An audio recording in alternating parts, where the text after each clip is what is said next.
More to Marketing. Welcome to More to Marketing, the podcast that explores marketing, product, and everything business.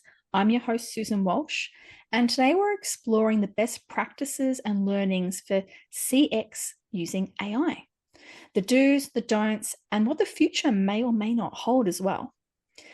Now, today on More to Marketing, I have a very special guest who is truly a distinguished person and has an amazing career that he can start talking through and giving us examples of. His career spans decades on leadership, innovation, and purposeful impact across the business landscape. Charles Weiser, I'm so happy to have him here. I'm going to do a bit more of an intro, then I'll hand it over to him. From pioneering roles in agile leadership and board advisory to shaping the future, he's had amazing roles, and they've included leadership roles at companies like Optus. He's also been a mentor and advocate for emerging leaders. His efforts have really earned him many, many accolades. I can't even list them all, so check him out on LinkedIn to see all of them. Now, with his professional work, he is also proficient, and I did not know this, in Spanish and has extensive board service. He represents an intersection of corporate strategy, community service, and global vision, making him an exemplary figure in the ever-evolving world of marketing, CX, and leadership. And I've been a true, passionate supporter of all of his CX, and I absolutely love everything I've learned from him over the years as well. But welcome, Charles. Buenos dias, Susan. ¿Cómo te llamas? ¿Dónde es el Corto de Baño? Bien, bien. Tell us Close more. enough. Yeah, thank you. Hopefully I didn't offend anyone. Tell us more about you, Charles. How did you get here? Tell us more about you. Well, thank you, Susan, for having me on. I'm delighted to be here and for your very kind introduction. Thank you. So I began my career with British Airways in Europe and spent a number of years there and ended up in the loyalty space, which really has been the kind of the love of my career because it all centers around human behavior, optimism of getting it right on an ongoing basis, and creating human connections. And that's really what drives me. And from there, I was on the board of a listed bank in the UK, and I was there for my loyalty expertise because banking, like anywhere in the world, very easy to get customers. It's harder to retain them, particularly in the world now of neobanks. Uh, from there, I came to Australia to be the CEO of Rams Home Loans, and we disrupted the Australian mortgage market and went from basically negligible any market share to about 36% of the entire non-bank mortgage market and in the high single digits of the entire mortgage market. It And was huge. I remember all of those campaigns. yeah, it was, yes, we had Raymond A. Ram, our spokesram, uh, Mm-hmm. which is a great marketing device. Customers loved it. But it was all built on trust and trust that we would do what we say and say what we did and help our customers with and respect them as individuals, not just as, dollars and cents, which was, seems common sense, but kind of revolutionary today. And one of the reasons I had that role in talking to the previous chairman and owner of the business at the time was I said, well, I'm a loyalty guy. Yes, I've been on a bank board, but why would you want me to be the CEO of the mortgage business? And he said almost exactly what I repeated before, and that is, Charles, it's really quite simple to attain a customer. What we want to do is get someone who will make sure that we love them and keep them and nourish them over time. And after Rams, I went into private equity for a little while in terms of advisory and diligence and running some portfolios. I then went back. It kept pulling me back into mortgages. I went to National Australia Bank and ran their mortgage business there and the third party mortgage business for mortgage brokers, and was an executive director on Eubank. And we extended into mortgages for Eubank. And then from Eubank, I joined Optus. And at Optus, I was asked to create a new division called Customer Experience because in the end, I think it was Optus was ahead of the curve and the thinking at the time around how how experience was going to be a strategic advantage, not just service and not just loyalty. It was all about the experience. And so I was very privileged to be able to start up that area. And we ended up with Australia's most awarded CX team and CX Team of the Year just a couple of years ago. I loved it. I got to witness this myself. I got a little bit of training as well from that area, which was fantastic. I was jealous I didn't get any of the pineapples. For those that don't know, Charles actually organized that internally. Superstars, rising stars, people who have such a passion behind CX and have contributed could go in the running to win amazing awards. And they were called pineapples. Hmm. And it was a fantastic way to really get all the business involved. So it wasn't just a CX person winning the award. It could be the product manager because they were behind an initiative. So it really did try and cross all those silos to bring CX to everyone's attention. And Susan, if I build on that on 2 points, in one of the first years we ran this across all thousands of employees, the CX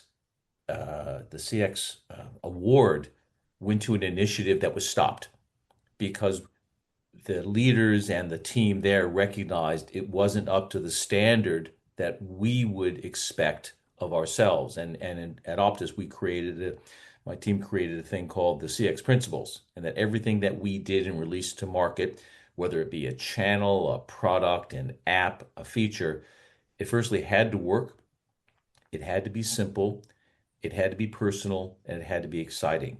And this initiative was not up to scratch. It wasn't going to, it was going to launch, but they pulled it. And it was a very brave thing to do, but it really kick-started a new era at Optus in terms of customer thinking about the customer experience. And that really set the benchmark and the bar very high going forward.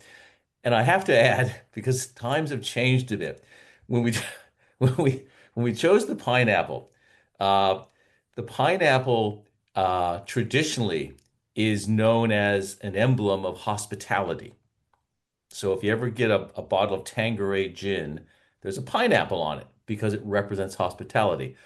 I won't go there today, but pineapples do represent something else in the modern era, but they still mean hospitality as well. So in case anyone gets the wrong idea about pineapples, it's about hospitality.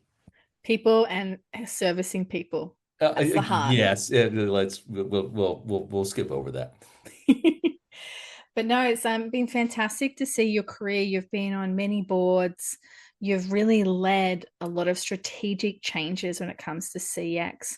And let's face it, banking industry touches so many individuals. And then when you add all the other companies as well, not including telco, you've probably impacted over half of the Australian population in some way, shape, or form with what you have contributed, which is amazing. But today we're going to be talking about how AI is making things Hmm. change when it comes to CX. And you've seen a lot. You were around before AI became a buzzword and we're utilizing it behind the scenes. Yeah. So take us back to there and how you've seen AI really transform that customer experience landscape over the years. It's a great question. And thinking about this, I ran it a couple of months ago, late last year. I ran into a former colleague of mine from British Airways when I was running loyalty there, and he now lives here in Australia in Brisbane. And we met on a street corner just randomly. And I said, "Oh, hi, how are you doing? And what are you doing?" He runs a loyalty company now, and he said something that struck me, which relates to what we're talking about here. He said, "Charles, isn't it amazing? All that stuff we said we wanted to do, we can now do with AI. It was all very reactive then. We thought we were predicting and formulating we weren't. We were just hoping, we got it right. And to answer the question, to me, AI has driven us from being reactive, frankly, to being remarkable. It is just out. It is it. Again, like you said, I started my career before the era of AI, but we can give numerous examples from Verizon, two industries I know, telco. Verizon in the U.S. has AI embedded in their network to preempt network outages. One, so it's a better experience, and two, vulnerable customers don't get into duress. But also, it costs fall away because they're not having to, send out physical maintenance. They can do things electronically, and customers call less, and they complain less, and they advocate for more. And another one, Delta Airlines in the U.S. is applying, and these are both, again, not reactive, predictive, remarkable, is applying predictive analytics to reroute bags and rebook passengers during disruptions, however it be a technical or weather. And we've all been there, haven't we? It's like, where's my, I want to go to, I'm going to be in Brisbane, but my bag's in Bangkok. It's not perfect, but these large, tens of millions of customers a day businesses are embedding AI to forecast, predict, and to act to remediate customer issues before they happen. And when they do happen, they remediate them. And if I just back up a bit, again, when I was at BA, a lot of our work was seminal that we all take for granted today. We were in Reichelt's book around the loyalty effect. Around, my team analyzed that if you have a customer issue and complaint and you turn it around, again, reactive, admittedly, these customers can become 3 to 4 times more loyal over time. Imagine if you have a business that is almost flawless in its execution, how much loyal customers will be. And that to me then leads to what I think is now amongst them, and something to be close to your heart, Susan, one of the most profound changes is we're going from personalization, like Dear Charles, to actually predicting how, what your needs are. And, Mm. two examples that I love, Starbucks in the US, they have a thing called Deep Brew AI. I love it. You know, they take the they and I think and I must admit I'm a little vague on how they go about it. I believe they have a loyalty card where they know your time of day, your order history, even the local weather. They'll offer up, would you like to have this beverage for today? And the other, which is, and customers love it. I mean, their loyalty. I mean, it's no surprise that they're one of the most successful CX companies in the U.S., if not in the world. And then again, talk about the world domination, Amazon. Something I learned only a little while ago that uh, based on predictive patterns of customers of what they're ordering and their searches, they'll move inventory around to places that will be easier to get it to you if you're Prime in particular that day or the next day, as opposed to having to go search a warehouse here, deliver it to that waypoint there. So in answer to your question, it's just remarkable, and I still marvel at the the the power that is in that predictive aspect that I remember that started off in this conversation I had with my friend that I just saw on a corner a few months ago. I find it really interesting about how the patterns, the behavior is what's going to be the next evolution where AI comes in. Like for myself, I still get Mm, frustrated with Woolies. I have kids. They were babies 4 years ago, so I was buying baby formula. And you go through stage 1, stage 2, stage 3, stage 4 yes, that's tins, right. right? Yep. For people that don't have kids, that's how the tins work. When the Mhm. kid gets older, they go to the next stage tin, 1, 2, 3, 4, all the way up, and then they're off it by 4, hopefully. Yep. Well, I've moved on to, I think, tin 3, and it was still offering me tin 1 for a sale, for Yeah. a Yeah. promotional discount. It's like, Yeah.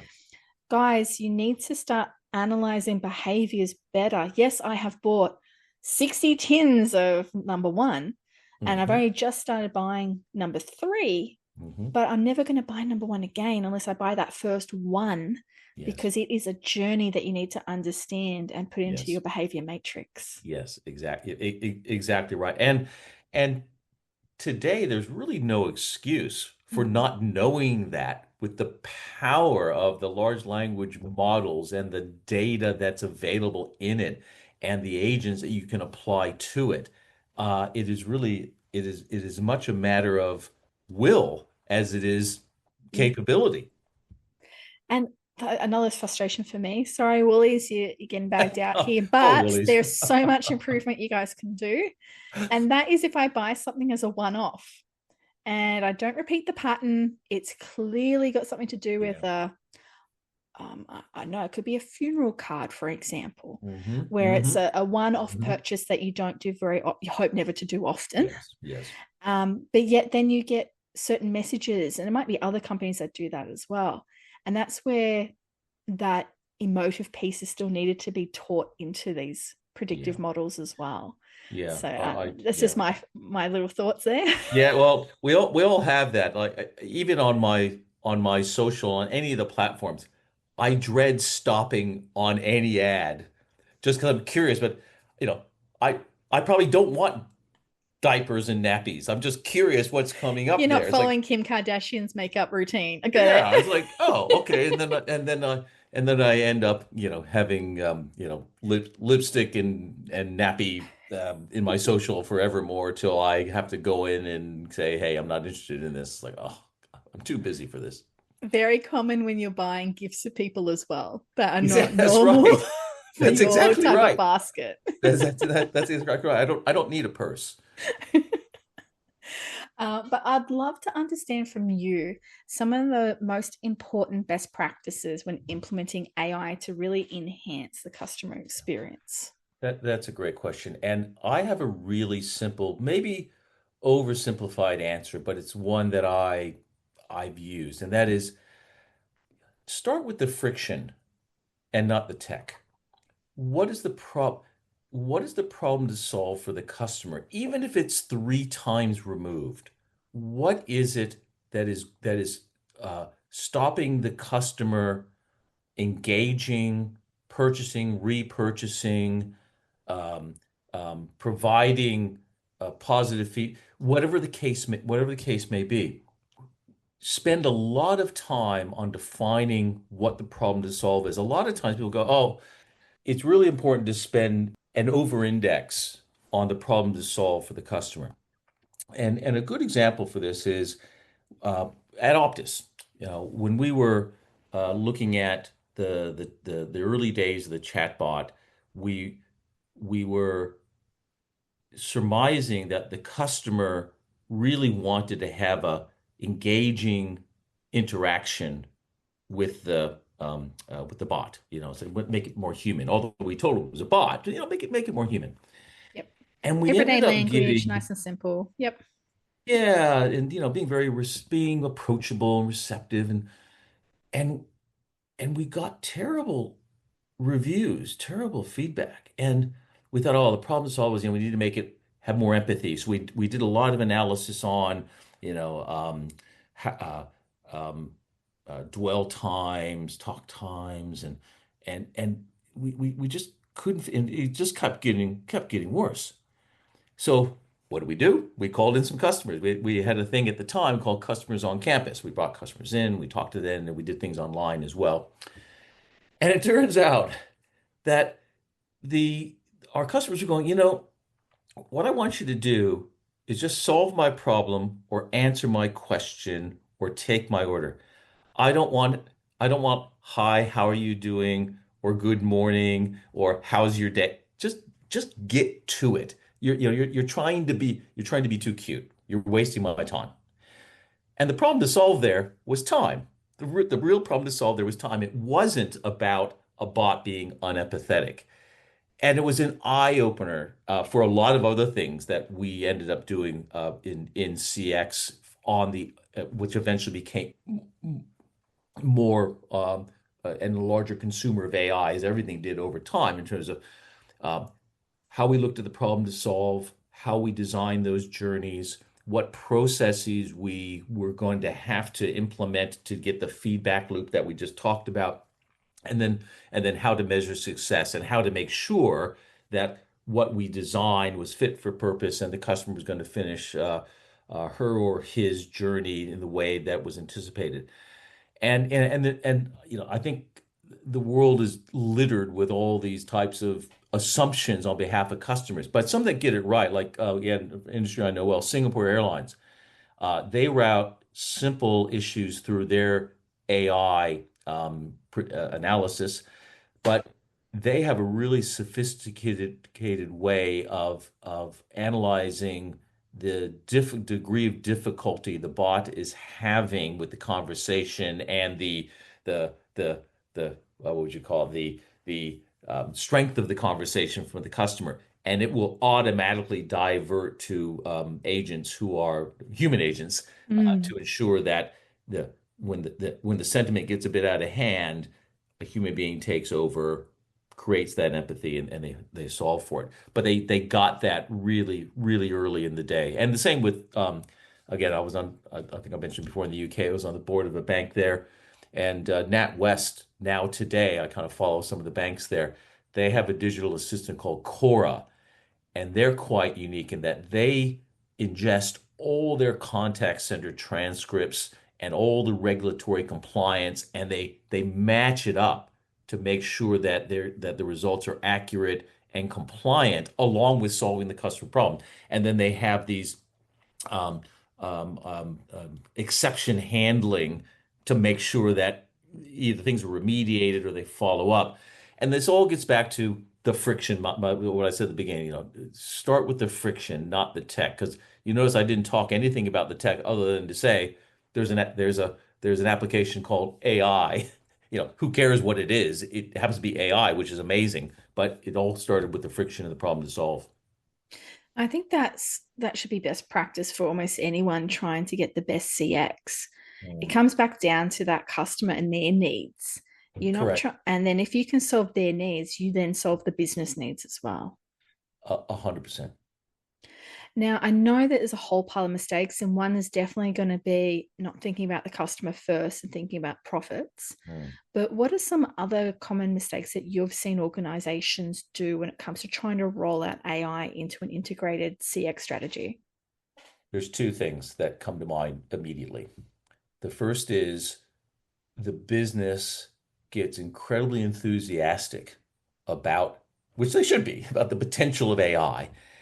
And then they just go out and I'll call it spread the AI love without actually thinking about, okay, we just talked about what's the problem to solve in whatever business unit or channel or product it is, but also what's most important to the organization.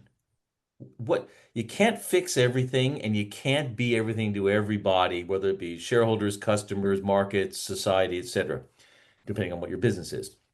Um, they have to intersect. The intersect has to be this problem to solve is going to be an accelerator for the success of our business, which is going to have a virtuous cycle of success and reinvestment over time.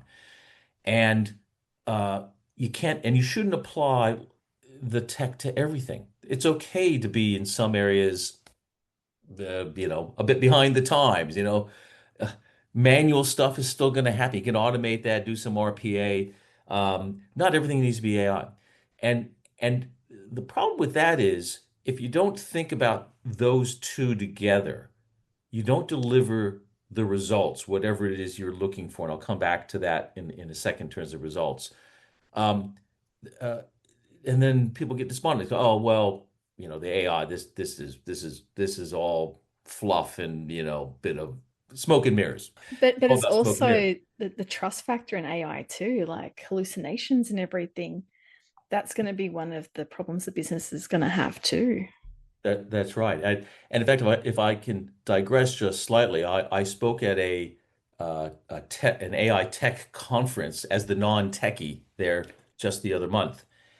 And it was fascinating to listen to those who were deep in the code talk about how that when they provide agents, the agentic agent, the agents uh, instructions, and there's a group of them in, say, a flow, and one agent is instructed by a human coder to do something different.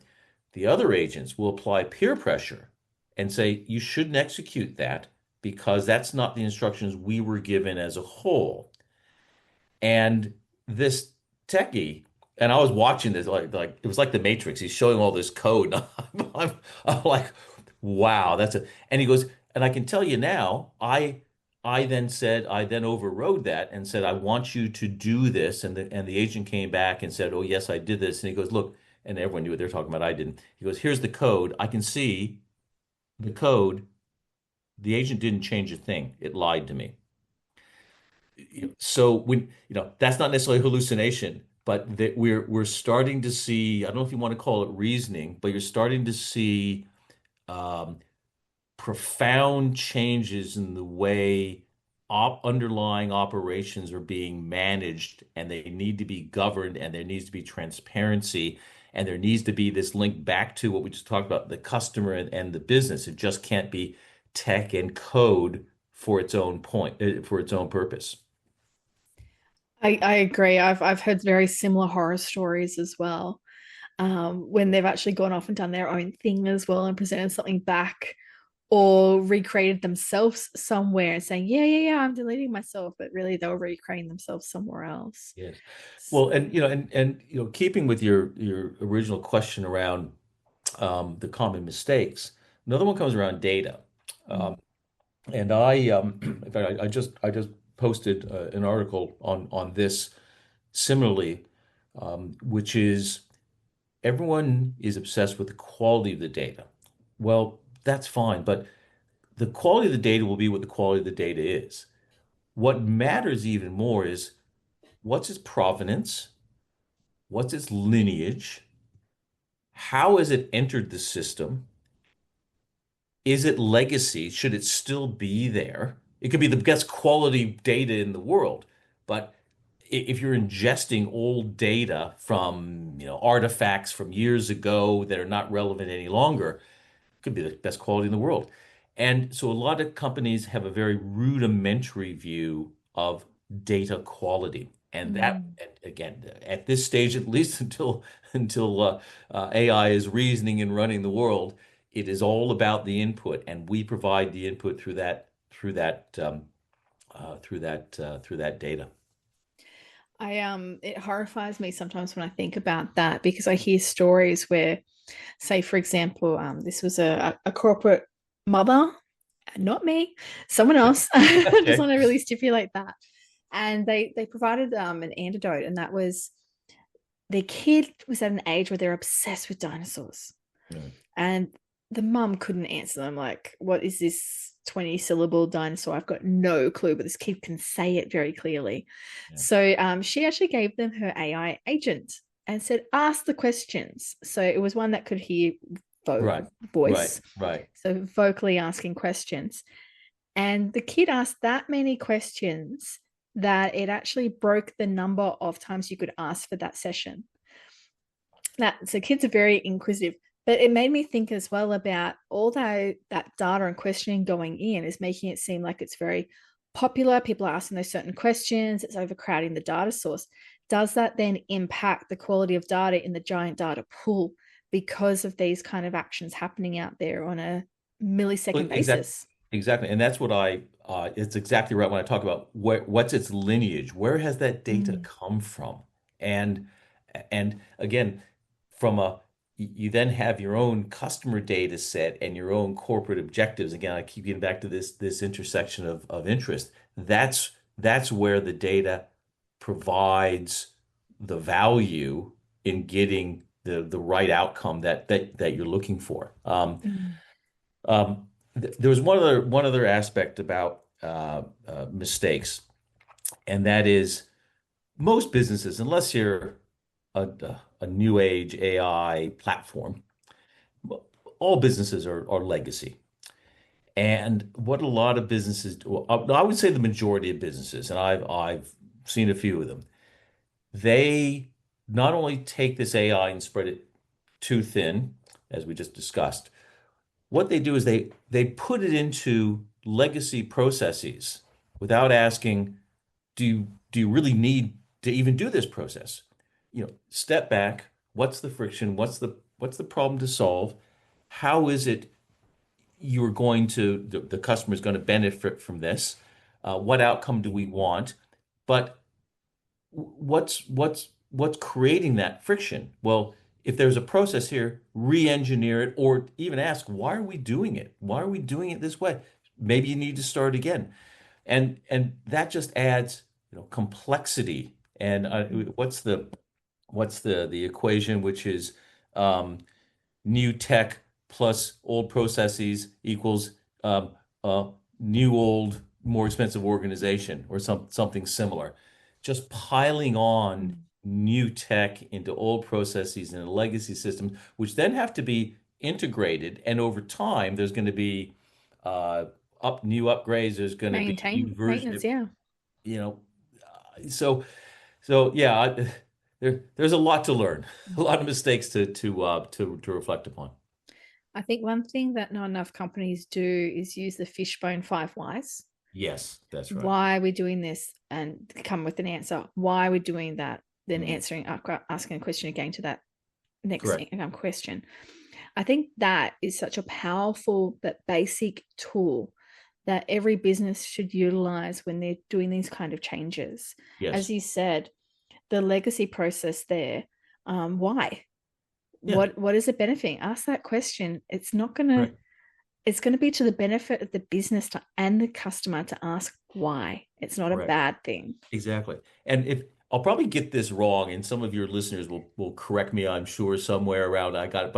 But the most powerful five whys I ever heard was, and it's an old story now. You probably have heard it, and I'll mangle it a bit, but you'll get the point. The Washington Monument in Washington, D.C., which is the tallest structure in Washington, D.C.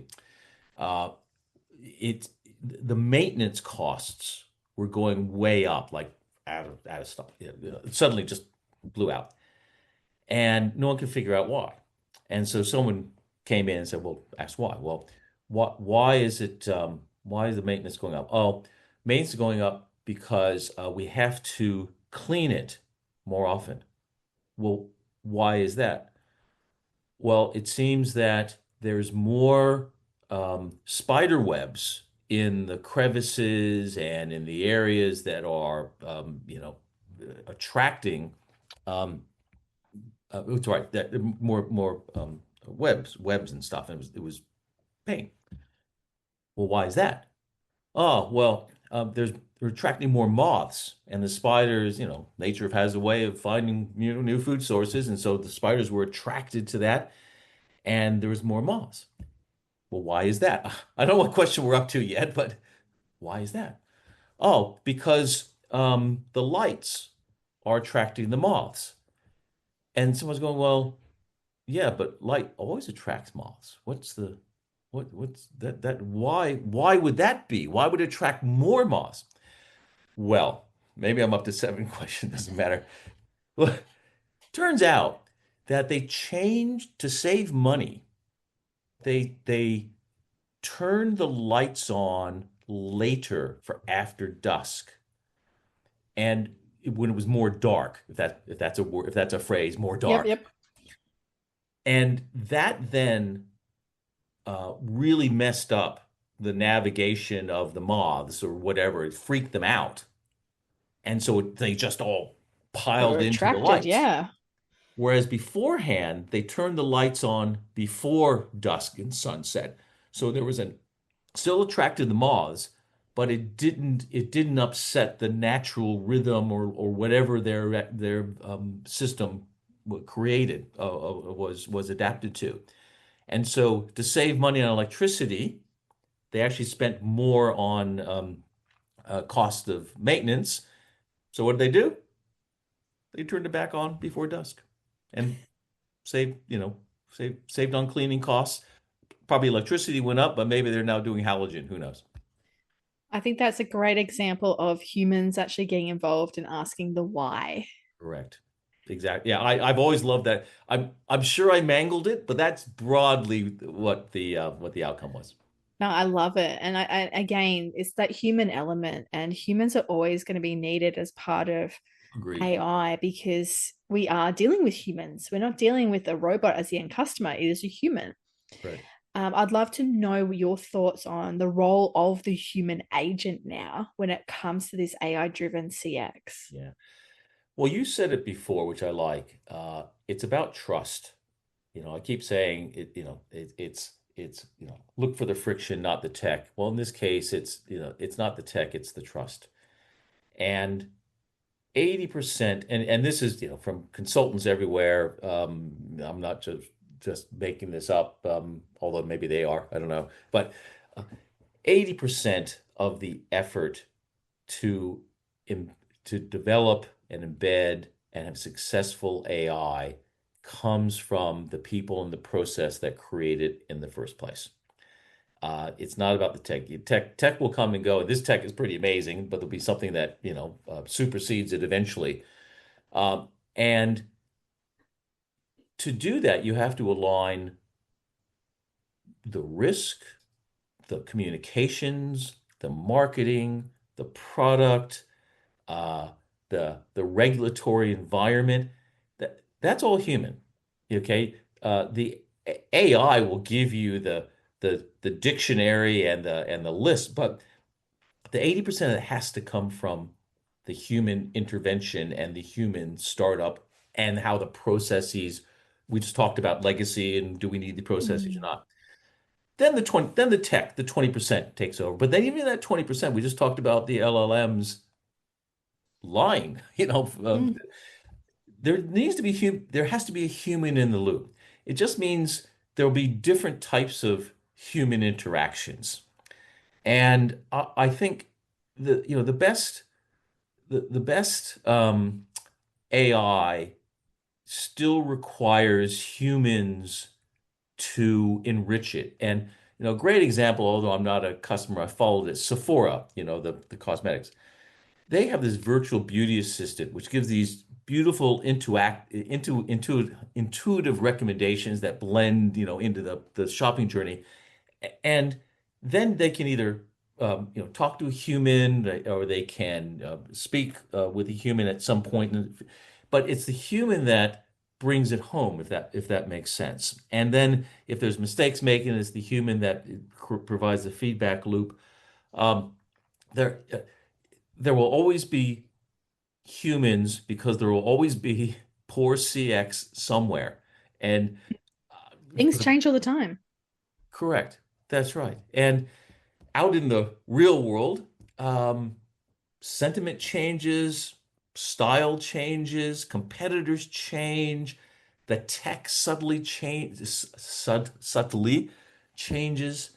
and the the human brain is still, at least for the foreseeable future in our lifetime, going to be able to provide far greater creative cross-pollination of ideas and environments and interactions than any AI bot will do so. But I also see it as a collaborative function. I mean, I don't think it's an either or. I think whether it be a process or a prompt or analyzing X-rays, humans and tech, call it what you will, AI or otherwise, are a very powerful combination for positive health, positive commercial outcomes, positive societal changes. These things are profound and used profoundly positive and will lead to extraordinary benefits in all walks of life that humans will benefit from, and the tools that we have will get better because of humans. I completely agree. That human element is essential. It's that essential ingredient that nothing can replace. I completely agree. And also maybe just to digress slightly, people talk about, and I'm not a scholar of industrial history, talking about the changes in the workforce during the Industrial Revolution, now, and then the fifth revolution of tech and AI. Uh, I I genuinely do believe that many of the very mundane tasks, like picking stuff or reconciliating accounts, will be done by automation, and probably should be, to be honest, because some of these are not value adding really to anybody's life. Okay, but those roles will change into different avenues of accounting, Mm, inventory management. Um, I mean, who'd ever heard of data wrangling before the last 4 or 5 years, or data governance? I mean, these things didn't exist, and they're big and important. So again, I just think yes, there will be transformative change. Some of it will be painful, but also, I mean, I'm pretty impressed. TAFE here I'm in Sydney, New South Wales, now have free online courses, really substantial courses in a collection of AI topics, from coding to governance to marketing. And I think that's the difference today, is that the interweb uh, allows access to everybody now. And that's why it's very important that vulnerable customers, those less fortunate in society, have access to the internet, to online, to mobility. And these are things that were not available before. And we need to prioritize them as a society, because there will be impact. But I think over the long term, it's going to be a net positive, just like any technological mm, revolution. If you think about it, we as modern society are the healthiest and wealthiest we've ever been. Despite all the traumas that are in the world now, which are just terrible, it's tech and education that has allowed us to move forward to be the societies that we are today. mm. And I think even for everyday people, what happens behind the scenes in a lot of organizations using AI power is helping us. Like I've got an example of my father. He's very elderly. He is non-tech savvy at all. he yeah. He's only got a mobile phone because I forced him to have one. And he can just use it basically. But he had his debit card stopped on him because the bank he had recognized that he only ever shops in his suburb, only ever. And something had happened in a suburb very, very, very far away. And it picked it up and it went, canceling your card because that is not your behavior. Now, you don't have humans sitting there all day, every day, watching that one person's account for that one action of someone suspiciously taking it and using it fraudulently. But that was the power of their tool they had behind the scenes, that it could recognize that pattern. And this was an outlier. And Yes. then it went, you know what, for safety, we're cutting it. Now, the Yeah. only better thing that bank could have done is maybe call my father and tell him, Yeah. and not Yeah. for him to find out when he tried to buy something at the shop, Yeah. because that's then an embarrassing process. Yeah. But again, that's how it helps everyday people for that protection layer. Yeah. Was he okay now? He's okay now, Okay, yes. good. I had a similar thing happen in a different way. I have some family overseas, and I had to, it was very complicated, I won't go, but it would transfer money back and forth and all the rest. And my bank, like you said, that your father should have had a call, actually called me, Mm, and they said, "Hey, we're seeing these transactions. We know they're legit, but we just want to check." Basically, they wanted to check that I wasn't being scammed, mm, or I knew the people I was sending it to. not Um, pressured. is everything okay with you? Are you not being pressured to do? And I mean, I was very happy they did that. I said, no, no, it's all good. And I explained all the transactions, and they said, yeah, good, that's great. Thank you. Just make sure everything's okay. You're right. The human needs to do that, and we'll always do so. And that's kind of what I meant earlier on about how this was it will be a positive for society in a lot of ways. Exactly. And that's where, like our two examples, if the human had been more involved, which they should have been, it would have been a fabulous experience of trust being built Yes. there, Yeah. utilizing and collaborating with both of them together. Yeah. Correct. Now, I've only got time for one more AI CX related question. Sure. What is the single most valuable lesson you have yourself learned throughout your career? I know you've probably learned a million and one, maybe 1,001, but what's the standout one for you? Wow, you asked tough questions. The standout for me, it it probably is a culmination of what we just talked about here. And that is, and I mean this in this broadest sense, design, whether it is you're designing, product, channel, whatever it is, design for impact and build it around people. Never lose the sight, no matter where you are in an organization, big or small, frontline, back office, onshore, offshore. If if you're cognizant and conscious of making an impact and you're building it for people, even if you're building it in tech, uh, it will it will put people, whether it be employees or customers, at the center of everything you do. And I use a phrase I call your CX equals EX, and it kind of underscores what I just talked about. That is, your customer experience will never be greater than your employee experience.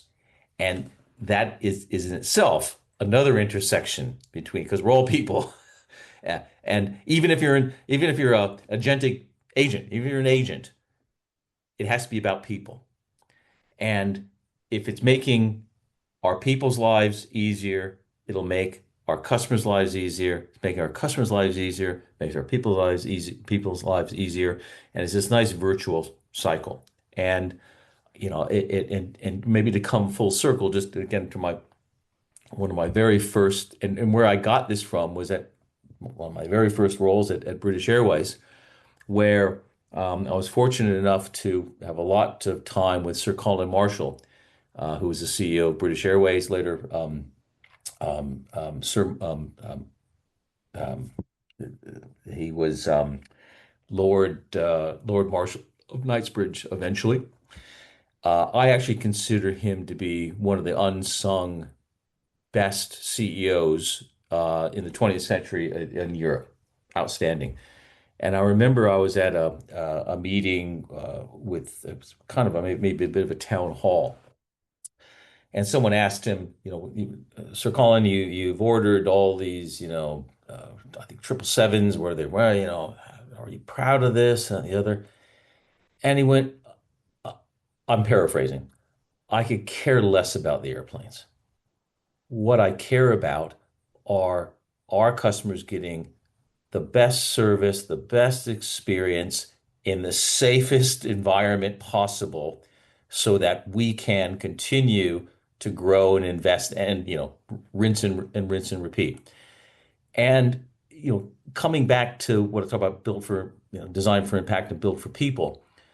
At BA, we didn't get in aerospace designers to design the cabins. We got in yacht architects. Why would you get a yacht architect? Well, because they know how people move, relax, and interact in small and high pressure environments and stressful environments as well.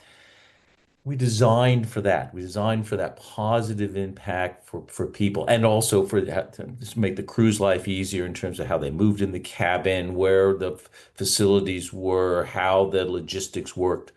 And getting back to your point again, it was all about people. We designed for people, we delivered for people, and hopefully we provided a growth environment for our people and a great experience for our customers. And the best piece about that, it comes back to where you started, loyalty. If you build for the people, they will come back. That's exactly right. Too Thank true. you. Thank you so much. Now, my last question I ask everybody, Yes. you were pre-warned. What brand, any brand in the world, best represents you and why? So, without wishing to upset Samsung, I greatly admire Apple. Now, I know your question's about me. I'm not as simple and elegant as Apple, but Apple has chosen a path of something you mentioned before of trust. One of the greatest compliments I was ever given years ago was that I was true to my word. And I've always remembered that. I'm thinking, well, duh, shouldn't everybody be? And I think Apple, for all its faults and you know, being a big global corporate and all the stuff that goes along with that, I see, and I by the way, I also have a Samsung and an Apple. I do just be, for completeness, for I'm a full disclosure. Samsung girl, sorry. Yeah, well, I'm an Apple guy, but I have a Samsung S25 as well. I can see how Apple have tried to build this ecosystem that they want you trapped in. I get that, but I trust it. And I think in terms of my own life and professionally and personally, I value trust more than anything else. I want to be trusted, and I want to trust others. And so, if I were to choose one, if you forced me to, and thank you for the event, I thought about this all week. Yeah, it probably won't be popular with a lot of people, but I'm not a lot of people, and Apple would be my answer to that. I appreciate that and I concur. I've known you long enough, I believe, that I can say, yes, you do stick to your word and you are very trusting. So I Thank you, love it. Susan. So Thank you. thank you. Thank you so much for sharing that. I'm going to do a quick recap and then you can add anything I may have Sure, missed sure. because I love doing this. So you can hear what I've learned from today. So for me, today was all about how can CX and AI work together to build something greater. And for me, it comes down to that a lot of the things that we heard about today is that AI is something that you can use in a way so you're not going to be reactive, but you can be proactive and, if anything, more remarkable. Yeah, You can actually change that status quo and change behaviors and patterns to then help your consumers in ways that you never thought of before, but also in ways that enrich not just the company and the consumer, but also the employees and revitalize them as well with what their roles could be, because you're always going to need the people power. Now, the predictive analytics that AI allows gives you more opportunities to do forecasting, predicting, but ultimately action. So, if you're going to do all this work, you need to actually act on it. And that's where you should actually go back to basics. So, if you know you've got ways to improve or ways to do things better, stop, take a moment and look at what the best practice says. And best practice says, start with the friction. What is the real problem here? Do those 5 whys. Find out the core to yep, it because that will help you understand. Because it might not be the tech. The tech might not solve this. AI might not be part of it. It can help you right, get some of the answers for this as part of research, but it could be a human problem for you know. But if you right. start with the friction, that there will help you understand what needs to be solved for the problem. Yep. And that's where many things can help you along that journey. Now, common mistakes will happen, and one of them is not doing the whys. It can be more than 5 whys, guys, as well. You can go Yeah, down to that's right. 20 whys, That's right. but it's about making sure you go down that journey. Yeah, But common mistakes are people don't do that. Another one is that businesses just get so enthusiastic about AI and chat GPT and whatever the perplexity, whatever one it's going to be, Claude, blah, blah, blah. Everyone just use and play with it. But it spreads so thin, or there aren't, I suppose you call it, rules, regulations, processes, policies in the businesses to make it safe and used the right way. So therefore, it adds more to people's work, more confusion, and it's not done the right way. And that's where you really need to take stock and look at, where do you put your data? What's the best way to do it? What are some mundane tasks to start with that AI could help get rid of for you, and then build on that yeah, and see how tech and people can work together to get better results. yeah. Now, I did mention data. Now, data quality, as we all know, is only as good as what you put in. But I love how Charles was talking about data and looking at it more holistically as well. So, what does legacy mean? What does the data being put in? Is it worth it? Is it too old? Shouldn't have been looked at all? What does actually data mean for my Yep. company and for my decision making purposes? Because there's no point if you're a business and you've got 100 years worth of data, but your Right. product has been updated so many times over the last century that really you only should be looking at the last 1 year's worth of data. Right. So you have to be really understanding of your data and what to use and its purpose of it. Right. And then you can utilize AI to help you do those predictive modeling from it. Agreed. Now, again, I'm saying with it, from it. That's because it needs to be collaborative. Yeah. Humans are always going to be needed. They are the trust part. They are checking the quality. We've all said that AIs hallucinate and do bad things. They can even make up their own mind, apparently. Scary. Yes. But this is where humans come in. So humans and AI, the power together makes them collaborative. And this is where you can have a fantastic feedback loop going in that you've already got in old school ways, but in a newer way where you've got data at your fingertips. You can make changes quicker and faster and then help people quicker and faster. And all of that means that you'll get a better outcome. Now, CX equals EX. I love this. Customer experience equals employee experience. You want to have everybody happy if you can. Happy employees, share that with consumers. Talkability. We want to make sure that when we bring in AI, it's done right and it is that collaborative piece where everyone is working together. Because again, it's designed for impact but built for people. And Charles is so right in that phrase because really, we want this to be one of those virtuous circles that we continue to improve and iterate over time together. Charles, anything else you'd like to add?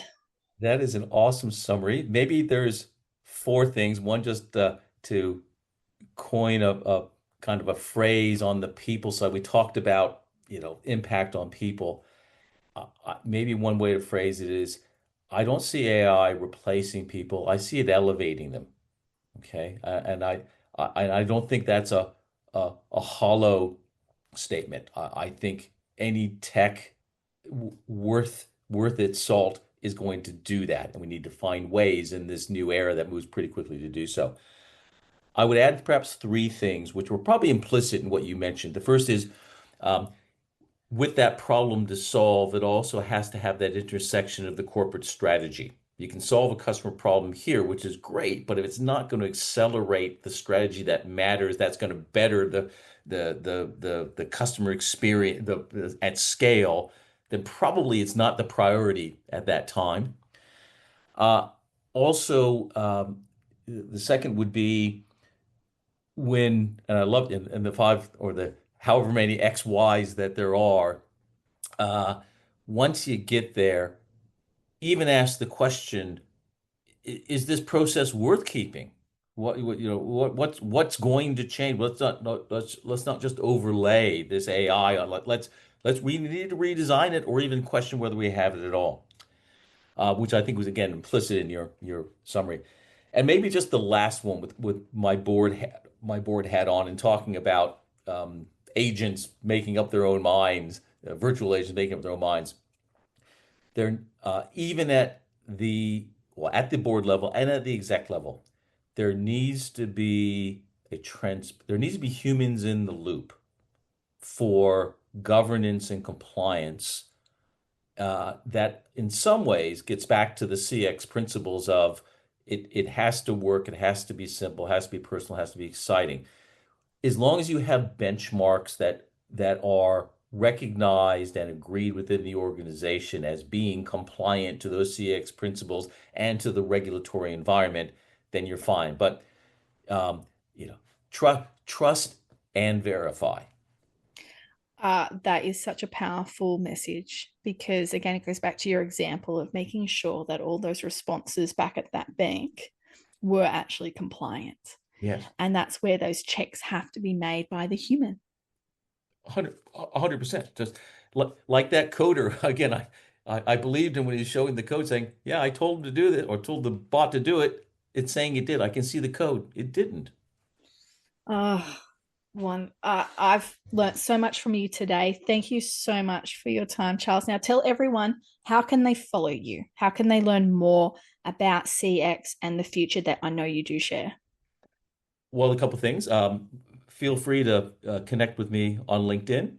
And as we speak, I'm developing my website at charlesweiser.com, which is not online yet, but I'm retooling it in the new era of that we're in, so that so it can speak to conversations like this. And I want it to be thought-provoking, but I also want it to be interactive. I want to invite people to have conversations and debates.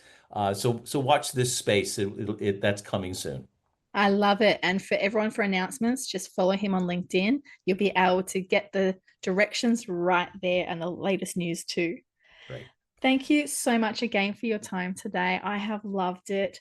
For everyone else, don't forget to follow More to Marketing for more future fabulous guests. Thank you, Susan. Bye, everybody. More to Marketing.